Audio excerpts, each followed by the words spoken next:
আসসালামু আলাইকুম এভরিওয়ান। আজকে মিনি একটি ব্লগ নিয়ে আপনাদের মাঝে হাজির হলাম। আজকে দুপুরে আমি যা যা রান্না করব সেগুলো আপনাদের সাথে শেয়ার করছি। আমি কালো বেগুন দিয়ে আজকে ইলিশ মাছ রান্না করব। তো এটা রান্না করার জন্য যা যা প্রয়োজন সব কিছু আমি কেটে কুটে গুছিয়ে নিয়েছি। চুলাতে কড়াই বসিয়ে তেল দিয়ে দিলাম, তারপরে আমি পর্যাপ্ত পরিমাণের পেঁয়াজ দিয়ে দিলাম।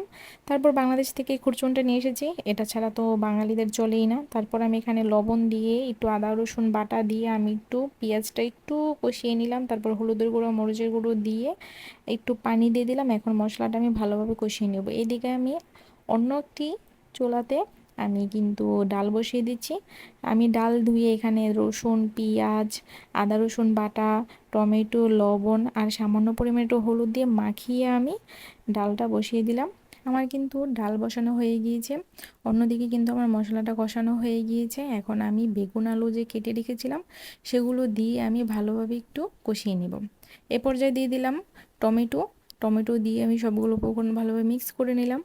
এখন আমি এখানে ফুটন্ত গরম পানি হিটারে বসিয়ে রেখেছিলাম, সেই গরম পানিটা দিয়ে দিলাম।